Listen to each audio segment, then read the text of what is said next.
அருமையானவர்களை கவனியுங்கள். யெகோவா கமுவா நம்முடைய ஜெபத்திற்கு பதில் தர வேண்டும் என்று சொன்னால், இல்லை கவனிச்சுட்டு வரீங்களா? யெகோவா கமுவா நம்முடைய ஜெபத்திற்கு பதில் தர வேண்டும் என்று சொன்னால் அவருடைய வார்த்தையின் சத்தத்தை நாம் கேட்க வேண்டியது அவசியமாக இருக்கிறது. எல்லாம் இருக்கிறீங்களா? நம்முடைய ஜெபத்தின் சத்தத்தை அவர் கேட்கணும்னா அவருடைய வார்த்தையின் சத்தத்தை யார் கேட்கணும்? நாம கேட்க வேண்டும். இன்னைக்கு கிறிஸ்தவ விசுவாசிகள் நினைக்கிறாங்கன்னா அவருடைய வார்த்தையின் சத்தத்தை நான் கேட்க மாட்டேன், ஆனா என் வார்த்தையின் சத்தத்தை யார் கேட்டுறணும்? அவர் கேட்டுறணும். அவர் கேட்டு உடனே செஞ்சிடணும், பதில் அழிச்சிடணும். பதில் உடனே அழிக்கலைன்னா நான் என்ன செய்வேன்? 7 நாள் உபவாசம் இருப்பேன். 7 நாள் உபவாசத்துல பதில் வரலையா 21 நாள் உபவாசம் இருப்பேன். 21 நாள் உபவாசத்துலயும் பதில் வரலையா 101 நாள் உபவாசத்துல என்ன செய்வேன்? நான் இருப்பேன். அப்படி இல்லையா எச்சி உழுகாம உபவாசம் இருப்பேன். அங்கேயும் ஜெபத்துக்கு பதில் வரலையா கடுங்காப்பி உபவாசம் போட்டு என்ன செய்வேன்? அதுக்கு ஜெபத்துக்கு பதில் வரலையா பேசாட்டில் அம்மாவாசை உபவாச ஜெபம். என்ன ஜெபம்? செவ்வாய் வெள்ளி உபவாச ஜெபம். இப்படி பல விதங்கள் இறங்கிறது. ஏன் ஜெபத்துக்கு பதில் வரல அப்படின்றத கிறிஸ்தவ விசுவாச மக்கள் பாருங்க, அவர்கள் அதை ஆராய்ச்சி பண்றதே கிடையாது. அதை கொஞ்சமாவது உட்காந்து ஏன் ஜெபத்துக்கு பதில், எதுக்காக ஜெபத்துக்கு வரல, என்ன காரணமாக இருக்கும், அதெல்லாம் கொஞ்சம் கூட யோசிக்கிறதே கிடையாது, சிந்திக்கிறதே கிடையாது. குருட்டா மூக்கில் அடிச்சு போறது. இதை செஞ்சு பார்த்தேன் ஜெபத்துக்கு பதில் இல்லையா, இதை செஞ்சு பார்ப்போம். அதுக்கும் ஜெபத்துக்கு பதில் இல்லையா, அதை செஞ்சு பார்ப்போம். அப்படியே அடுத்து போறாங்களே தவிர நின்று நிதானமாய் யோசித்து தேவ பிரசன்னத்தில் அமர்ந்து வேதத்தை அதிகமாய் வாசித்து ஏன் ஜெபத்துக்கு பதில் வரல, ஏன் யெகோவா கமுவா என் ஜெபத்துக்கு பதில் தராம இருக்கிறாரு? கர்த்தர் நிச்சயமாய் பதில் தருவேன்னு சொல்லிட்டாரே, அப்ப அவர் பதில் தந்திருக்கணும்ல. அப்ப பதில் தரலேனா, பதில் வரலேனா, அப்ப வேற எதையாவது மிஸ்டேக் நம்மகிட்ட இருக்குமோ அப்படிங்கிறத என்ன செய்யணும்? ஆராய்ச்சி பண்ணி நம்மை நாமே அனலைஸ் பண்ணி என்ன செய்யணும்? பரிசோதித்து என்ன செய்ய வேண்டும்? பார்க்க வேண்டும். ஆகவே ஒரு காரியத்தை நீங்கள் தெளிவாய் புரிந்து கொள்ளுங்கள். யெகோவா கமுவா நம்முடைய ஜெபத்திற்கு பதில் தர வேண்டும் என்று சொன்னால் அவருடைய வார்த்தையின் சத்தத்தை நாம் என்ன செய்ய வேண்டும்? கேட்க வேண்டும். அந்த வார்த்தையின் சத்தத்தை கேட்டு அதன்படி என்ன செய்ய வேண்டும்? நடக்க வேண்டும். அப்பதான் நம்முடைய ஜெபத்தை அவர் என்ன செய்வாரு? கேட்பார். நம்முடைய சத்தத்தை அவரு கேட்பார். நம்முடைய சத்தத்தை அவர் கேட்டு என்ன செய்வார்? பதில் தருவார். வாசிப்போம். நீதிமொழிகள் புஸ்தகம் 28வது அதிகாரம் 9வது வசனம். வேதத்தை கேளாதபடி தன் செவியை விளக்குகிறவனுடைய ஜெபமும் அருவருப்பானது. வேதத்தை கேளாதவனுடைய ஜெபம் எப்படிப்பட்டதா இருக்கிறது? அருவருப்பாய் இருக்கிறது. வேதத்தை கேளாதபடி தன் செவியை விளக்குகிறவன் அவனுடைய ஜெபம் கர்த்தருக்கு எப்படி இருக்கிறதாம்? அருவருப்பாய் இருக்கிறதாம். எதை கேளாதவனுடைய ஜெபம்? வேதத்தை, சத்திய வேதத்தை, கர்த்தருடைய வார்த்தையை கேளாதவனுடைய ஜெபம். எல்லாம் இருக்கிறீங்களா? எப்படிப்பட்டதா இருக்கிறது? அருவருப்பாய் இருக்கிறது. அதாவது பிரியமில்லாமல் இருக்கிறது. பிரியமில்லாமல் இருக்கிறது என்று சத்திய வேதம் சொல்லுகிறது. இந்த வசனம் ஈஸி டு ரீட் ஓர்சன் என்கிற ஒரு ஆங்கில மொழிபெயர்ப்பிலே எப்படி வந்திருக்கிறது என்று சொன்னால், ஒருவன் தேவனுடைய வார்த்தையை, ஒருவன் தேவனுடைய போதனையை கேட்க மறுத்தால் தேவன் அவனுடைய ஜெபங்களையும் கேட்க மறுத்து விடுவார் என்று மொழிபெயர்க்கப்பட்டிருக்கிறது. நல்ல மொழிபெயர்த்திருக்கிறாங்க பாருங்க. தேவனுடைய வார்த்தையை கேட்க இவங்க என்ன செய்யறாங்க? மறுக்கிறாங்க. அதுக்கெல்லாம் இவங்களுக்கு நேரம் இல்லை. தேவனுடைய வார்த்தையை கேட்கறதுக்கு சபைக்கு வர்றது கிடையாது. வீட்டில் போய் பிரசங்க செய்தியை போட்டு கேட்கறது கிடையாது. வேதத்தை வாசிக்கிறது கிடையாது. அதுல ஆர்வமா இருக்கிறது கிடையாது. அவருடைய வார்த்தையின் சத்தத்தை கேட்கறதுலாம் கிடையாது. கர்த்தர் என்ன செஞ்சிடணும்? இவங்களுடைய சத்தத்தை கேட்டணும். கர்த்தர் இவங்க ஜெபத்தை செஞ்சிடணும், கேட்டணும். சத்தியவேதம் தெளிவாய் சொல்லுகிறது, ஒருவன் தேவனுடைய வார்த்தையை, தேவனுடைய போதனையை கேட்க மறுத்தால் தேவன் அவனுடைய ஜெபங்களையும் கேட்க மறுத்து விடுவார். தேவன் அவனுடைய ஜெபங்களை கேட்க மறுத்து விடுவார். இந்த வசனம் பொது மொழிபெயர்ப்பிலே எப்படி வந்திருக்கிறது என்று சொன்னால், வாசிக்கிறேன் கவனிங்கள். ஒருவன் திருச்சட்டத்திற்கு, அதாவது கர்த்தருடைய வார்த்தைக்கு கீழ்ப்படியாதவரானால் கடவுளும் அவன் வேண்டுதலை அருவருத்து தள்ளிவிடுவார். அருவருத்து தள்ளுவார் என்று மொழிபெயர்க்கப்பட்டிருக்கிறது. ஒருவன் திருச்சட்டத்திற்கு, அதாவது கர்த்தருடைய வார்த்தைக்கு கீழ்ப்படியாதவரானால் கடவுளும் அவருடைய வேண்டுதலை, அவருடைய ஜெபத்தை, அவருடைய விண்ணப்பத்தை அருவருத்து தள்ளுவார். எப்படி தள்ளுவார்? அருவருத்து தள்ளுவார். நீ கிறிஸ்தவ வட்டாரத்தில் பார்த்தீங்கன்னா அநேக கிறிஸ்தவர்கள் பாருங்க, ஓடுறது, அங்க ஓடுறது, இங்க ஓடுறது, இங்க ஓடுறது, இங்க ஓடுறது, இங்க ஓடுறது. தீர்க்க தரிசனம் கேட்கறதுக்கு ஓடுறது. எங்க ஓடுறது? தீர்க்க தரிசனம் கேட்கறதுக்கு ஓடுறது. முன்னாடெல்லாம் குறியேக்க ஓடிக்கிட்டு தெரிஞ்சாங்க, இப்ப எங்க ஓடிக்கிட்டு இருக்காங்க? ஏன்னா இனி ஒரு மாதிரியா பாக்குறீங்க? முன்னாதெல்லாம் அதை எதையும் கையில வாங்கிக்கிட்டு குறி வாக்குறதுக்கு ஓடுறது. இப்ப எங்க ஓடுறது? தீர்க்க தரிசனம் கேட்கறதுக்கு ஓடுறது. அங்க ஒரு தீர்க்க தரிசி வந்திருக்கிறாரா, இங்க ஒரு தீர்க்க தரிசனம் சொல்ற அக்கா வந்திருக்காங்களாம், அப்படி டான் சொல்றாங்களா அந்த அக்கா, அப்படி கரெக்டா சொல்லிடுறாங்களா? எல்லாருடைய சத்தத்தையும் கேட்கறதுக்கெல்லாம் அறிவு இருக்குது, ஆனா கர்த்தருடைய சத்தத்தை கேட்கறதுக்கு மட்டும். அதனாலதான் கிறிஸ்தவ வாழ்க்கையில தோல்வி. அதனால ஜெபத்துக்கு பதில் வரல. கர்த்தருடைய உள்ள வேதனைப்படுது. கர்த்தர் சொல்றாரு, எல்லாருடைய சத்தத்தை கேட்கறதுக்கு ஓடுறேப்பா. அந்த பிரசங்கியார், இந்த பிரசங்கியார், அந்த தீர்க்கதரிசி, இந்த அக்கா, அந்த அக்கா, ஒரு அக்கா விட்டு வைக்க மாட்டேங்கிற. என் வார்த்தை கேட்கறதுக்கு என் பிரசனத்துக்கு வரவே மாட்டேங்கிறியே. வேதத்தை எடுக்கவே மாட்டேங்கிறிய, கையில வசனத்தை வாசிக்கவே மாட்டேங்கிறிய, வேதத்தை தியானம் பண்ணவே மாட்டேங்கிறிய, நான் என்ன சொல்றேன்றதை கவனிக்கவே மாட்டேங்கிறிய. என் வார்த்தை உனக்கு பிரியமா இல்லாம போச்சு. அப்புறம் எப்படி ஓன் ஜெபம் எனக்கு பிரியமா இருக்கும்? அப்புறம் எப்படி ஓன் சத்தத்தை நான் கேட்பேன்? ஓன் ஜெபத்தின் சத்தத்தை நான் எப்படி கேட்பேன்? ஓன் ஜெபத்தின் சத்தத்தை கேட்டு நான் எப்படி உனக்கு பதில் தருவேன்? எல்லாம் இருக்கிறீங்களா? எல்லா இடத்துக்கும் ஓடியாச்சு, ஜெபத்துக்கு பதில் வரல. அப்பயாவது நின்று நிதானமா யோசிச்சு, எதுக்காக ஜெபத்துக்கு பதில் வரலன்னு சொல்லி யோசிக்கிறது கிடையவே கிடையாது. என்கிட்ட அடுத்து வேற எங்கேயாச்சும் சொன்னா ஓடுறது. ஓடி ஓடி ஓடி ஓடி வருஷங்கள் போச்சு, காலங்கள் போச்சு, நாட்கள் போச்சு, வயசாகி போச்சு. வாழ்க்கையில விரக்தி, தொய்வு, கலக்கம், என்னடா வாழ்க்கை அப்படின்ற மாதிரி ஆயிடுறாங்க. காரணம் என்ன தெரியுமா? மணிக்கணக்கில் உட்காந்து கர்த்தருடைய சத்தத்தை கேட்கறது கிடையாது. கர்த்தர் என்ன சொல்றாருன்றதை காது கொடுத்து கேட்கறதே கிடையாது. கர்த்தருடைய சத்தத்துக்கு செவி கொடுக்கிறது கிடையவே கிடையாது. எல்லா இடத்துக்கும் ஓடுறது. வந்து இங்க உட்காந்து முழங்கால படிக்கிட்டு கர்த்தர்ட்ட ஜெபம் பண்றது. எல்லா இடத்துக்கும் ஓடின பிறகு எங்க வந்து தான் பேசணும் கர்த்தர்ட்ட? எல்லாம் இருக்கிறீங்களா? எல்லா இடத்துக்கும் ஓடி வந்து போயிட்டு கடைசியில் எங்க தான் வரணும்? கர்த்தர்ட்ட தானே வரணும். அப்ப கர்த்தருடைய சமூகத்துக்கு வந்து கர்த்தருடைய சத்தத்தை ஒழுங்கா கேட்டு அதன் பிறகு நம்ம ஜெபம் பண்ணா கர்த்தர் நம்ம சத்தத்தை என்ன செய்வாரு? கேட்பாரு. அருமையான தேவனுடைய பிள்ளைகளை கவனியுங்கள். இங்க இருக்கிறவர்கள் கவனியுங்கள். இதை கேட்டுக்கொண்டிருக்கிறவர்கள் கவனியுங்கள். கர்த்தர் உங்களுடைய ஜெபத்துக்கு பதில் தர வேண்டும் என்றால், கர்த்தர் உங்கள் ஜெபத்தின் சத்தத்தை கேட்க வேண்டும் என்றால், நீங்கள் அவருடைய சத்தத்தை கேட்கிறவர்களாய் இருக்க வேண்டும். நீங்கள் அவருடைய சத்தத்தை கேட்கிற அந்த பழக்கத்தை உடையவர்களாய் இருக்க வேண்டும். அதில் ஊறினவர்களாய், அதிலே மூழ்கினவராய் நீங்கள் இருக்க வேண்டும். அப்பதான் உங்க ஜெபத்தின் சத்தத்தை அவர் என்ன செய்வாரு? கேட்பார். அவருடைய சத்தம், அவருடைய வார்த்தை உங்களுக்கு பிரியமாயிருக்கும் பொழுது உங்க வார்த்தையின் சத்தம் அவருக்கு பிரியமாயிருக்கும். அவருக்கு அது பிரியமாயிருக்கும். எல்லாம் இருக்கிறீங்களா? அவருடைய வார்த்தையின் சத்தம் உங்களுக்கு பிரியமா இல்லைனா, அவருடைய வார்த்தை உங்களுக்கு பிரியமா இல்லைனா உங்க வார்த்தையின் சத்தம் அவருக்கு பிரியமா இருக்கவே இருக்காது. சங்கீதக்காரன் சொல்லுகிறான், கர்த்தருடைய வேதத்திலே பிரியமா இருந்து அவருடைய வேதத்திலே தியானமா இருக்கிற மனுஷன் ஆசீர்வதிக்கப்பட்டவன், பாக்கியவான், பேறு பெற்றவன், கொடுத்து வைத்தவன். அப்ப கர்த்தருடைய வேதத்திலே பிரியமா இருக்கிறவங்க ஜெபத்தை தான் அவர் கேட்பாரு. அவங்க ஜெபத்தை அவருக்கு என்ன செய்யும்? பிரியமா இருக்கும். கர்த்தருடைய வார்த்தையின் மேல நாம பிரியமா இருக்கணும்.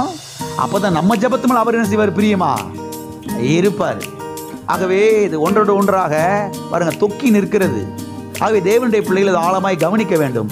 யெகோவா கமுவா நம்முடைய ஜெபத்துக்கு பதில் தர வேண்டும் என்றால் அவருடைய வார்த்தையை நாம் கேட்கிறவர்களாய் இருக்க வேண்டும்.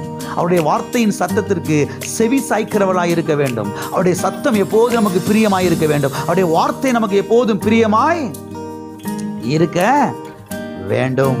ஆகவே தேவனுடைய வார்த்தைக்கு நாம் கீழ்ப்படியும் போது தான் அவருடைய, அதாவது அவர் நம்முடைய சத்தத்திற்கு என்ன செய்வார்? செவி கொடுப்பார். வாசிப்போம். யோவான் எழுதின சுவிசேஷம் 10ஆம் அதிகாரம் 27வது வசனம். என் ஆடுகள் என் சத்தத்திற்கு செவி கொடுக்கிறது, நான் அவைகளை அறிந்திருக்கிறேன், அவைகள் எனக்கு பின் செல்கிறது. என்ன அருமையான வார்த்தை பாருங்க. ஆண்டவர் இயேசு கிறிஸ்து சொல்லுகிறார் இங்கே, என் ஆடுகள் என் சத்தத்திற்கு என்ன செய்கிறது? செவி கொடுக்கிறது. ஆடு வளர்க்குறவங்களுக்கு தெரியும். எல்லாம் இருக்கிறீங்களா? பேரை சொல்லி கூப்பிட்டு அப்படி கரெக்டா வந்து நிக்குது, ஓடி வந்து நிக்குது பாருங்க. நம்மளை பேரை சொல்லி கூப்பிட்டாதான் நம்ம வந்து நிக்க மாட்டேங்கிறோம். காது கேட்காத மாதிரி தெரியாம நின்றுகிட்டு இருக்கோம். அப்படியே வீம்புக்கிட்டே நிக்கிறது பார்த்துருக்கிறீங்களா? வேண்டும்னு இப்படி தெரியாம மாதிரி நிக்கிறது. கத்த சொல்றாரு, என் சத்தத்துக்கு நீ செவி கொடுத்தாலும் உன் சத்தத்துக்கு என்ன செய்வேன்? நானு செவி கொடுப்பேன். கண்டுக்கிறாம தெரியாத மாதிரி இப்படி பாவலா பண்ணிக்கிட்டு தெரிஞ்சு வச்சுக்க, உன் ஜெபத்துக்கு பதில் வரவே வராது. நீ ஏமாத்திக்கிட்டு இருக்கிற. நஷ்டம் எனக்கு இல்ல, நஷ்டம் உனக்கு தான். எல்லாம் இருக்கிறீங்களா? ஆண்டவர் என்ன சொல்லுகிறார்? என் ஆடுகள் என் சத்தத்திற்கு செவி கொடுக்கிறது, நான் அவைகளை அறிந்திருக்கிறேன். அப்படின்னா என்ன அர்த்தம்? என் சத்தத்துக்கு செவி கொடுக்கிற ஆடைத்தான் நான் அறிந்திருக்கிறேன். என் சத்தத்துக்கு செவி கொடுக்காத ஆடை நான் என்ன செய்யல? அறியல. எல்லாம் இருக்கிறீங்களா?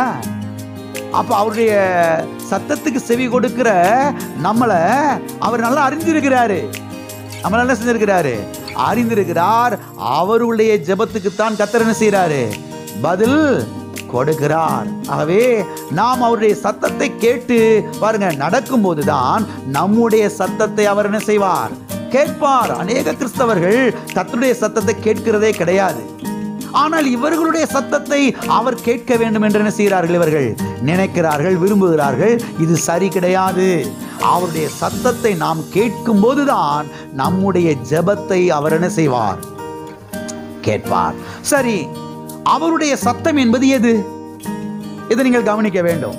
இந்த இடத்துலதான் அநேக கிறிஸ்தவ விசுவாசிகள், அநேக கிறிஸ்தவ பாஸ்டர்கள்லாம் தவறி விடுகிறார்கள்.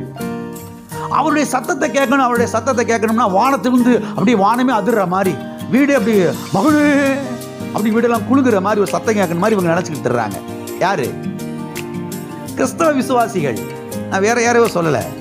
கிறிஸ்தவ பிரசங்கியார்கள் பாருங்க, மொட்டி போட்டு ஜெபம் பண்ணும் போது பக்கத்துல யாரோ வந்து தம்முன்னு இறங்கி அப்படியே ஒரு குலுக்கி மகனே கலங்காதே அப்படின்னு ஒரு ஆட்டணும் அப்படின்ற மாதிரி இவங்க என்ன செய்யறாங்க? மைண்ட்ல செட் பண்ணி வச்சிருக்கிறாங்க.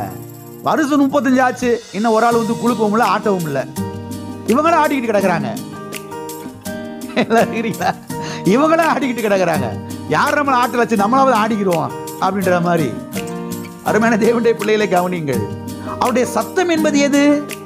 அவருடைய வார்த்தையின் சத்தம் தான் அவருடைய சத்தமாகும். கர்த்தர் வார்த்தையின் மூலமா தான் நமக்கு சத்தம் கொடுக்கிறார். வார்த்தையின் மூலமாக தான் கர்த்தர் நம்மளை டைரக்ஷன் பண்ணுகிறார். வார்த்தையின் மூலமாக தான் கர்த்தர் நம்மளை கைட் பண்ணுகிறார். வார்த்தையின் மூலமாக தான் கர்த்தர் நம்மை நடத்துகிறார். வேற வழியில் கர்த்தர் செய்வது கிடையாது, நடத்துறது கிடையாது. என்னைக்கோ ஒரு நாள் அது அதிரசனமாக, என்னைக்கோ ஒரு நாள் என்ன செய்யலாம், அது நடக்கலாம். அன்றாடம் கர்த்தர் நம்மளை எப்படிதான் நடத்துறாரு? அவருடைய வார்த்தையின் மூலமாக தான். ஆகையால் இந்த சபையில வார்த்தை வார்த்தை வார்த்தை வார்த்தை நடிக்கிறோம்.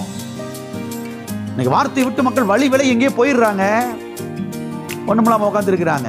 வார்த்தையை பிடித்துக் கொள்ளும் பொழுது, வார்த்தையின் சத்தத்தை கவனிக்கும் பொழுது நிச்சயமாய் நாம் வாழ்ந்து சுகமாய் இருப்போம்.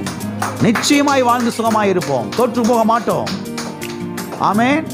இளைத்து போக மாட்டோம், தொய்ந்து போக மாட்டோம், வெட்கப்பட்டு போக மாட்டோம். எனவே இந்த வார்த்தையை நாம் கேட்கும் போது நம்முடைய ஜெபத்திற்கு நிச்சயமாய் கர்த்தர் செய்வார். அதை கேட்டு பதில் தருவார். ஆமென். வாசிப்போம். உபாகமம் 13ஆம் அதிகாரம் 4வது வசனம். நீங்கள் உங்கள் தேவனாகிய கர்த்தரை பின்பற்றி அவருக்கு பயந்து அவர் கற்பனைகளை கைக்கொண்டு அவர் சத்தத்தை கேட்டு அவரை சேவித்து அவரை பற்றி கொள்வீர்களாக. அவரை பற்றி கொள்வீர்களாக. எனவே அவரை பின்பற்றும் போது, அவருக்கு பயந்து நடக்கும் பொழுது, அவருக்கு கீழ்ப்படிந்து நடக்கும் பொழுது, அவருடைய கற்பனையை கை கொண்டு நடக்கும் பொழுது, அவருடைய சத்தத்தை கேட்டு நடக்கும் போதுதான் நம்முடைய சத்தத்தை அவர் கேட்பார். நம்முடைய ஜெபத்திற்கு அவர் என்ன செய்வார்? பதில் தருவார். ஆமென். மக்கள் பாருங்க, இந்த வார்த்தைக்கு முக்கியத்துவம் கொடுக்கறதே கிடையாது, வார்த்தைக்கு மரியாதை கொடுக்கறதே கிடையாது. வார்த்தையை பத்தி அவங்ககிட்ட நம்ம பேசணும்னா வார்த்தையாவது ஒன்னாவது, வார்த்தையாவது ஒன்னாவது. எங்க சபை உபதேசம் தான் எங்களுக்கு முக்கியம், எங்க சபை உபதேசம் தான் எங்களுக்கு முக்கியம், வார்த்தையில எங்களுக்கு முக்கியம் கிடையவே. எல்லாவற்றையும் மக்கள் இழந்துடுறாங்க பாருங்க, ஒன்றுமில்லாமல் மக்கள் போயிடுறாங்க பாருங்க. என்னென்னமோ ஜெபம் பண்ணி பார்க்குறாங்க, குதிச்சு குதிச்சு ஜெபம் பண்ணி பார்க்குறாங்க. அந்த ஜெப மலையில போய் உட்காந்து ஜெபம் பண்ணிட்டு வந்துச்சா, எங்க போய் ஜெப மலையில் கட்டி வச்சிருக்கிறாங்க. அந்த ஜெபமலையை சுத்தி சுத்தி வந்து ஜெபமலையில ஏறிட்டு வந்துட்டா நம்ம ஜெபத்துக்கு பதில் வந்துடும் பிரதர். 7 முறை ஏறிட்டு வந்தாச்சு ஜெபமலையில, இன்னும் ஜெபத்துக்கு என்ன செய்யல, பதில் வரல.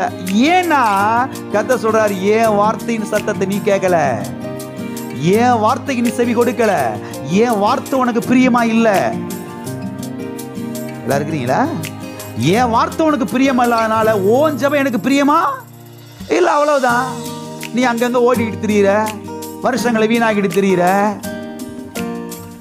என் வார்த்தையின் சத்தத்துக்கு என்னைக்கு நீ செவி கொடுக்கிறாயோ அன்றைக்கு ஓன் சத்தத்துக்கு நான் செவி கொடுப்பேன், ஓன் ஜெபத்துக்கு நான் செவி கொடுப்பேன், ஓன் ஜெபம் எனக்கு பிரியமாயிருக்கும், ஓன் ஜெபத்துக்கு நான் பதில் தருவேன். ஆமென். ஆகவே யெகோவா கமுவா எப்பொழுது நம்முடைய ஜெபத்துக்கு பதில் தருவார்?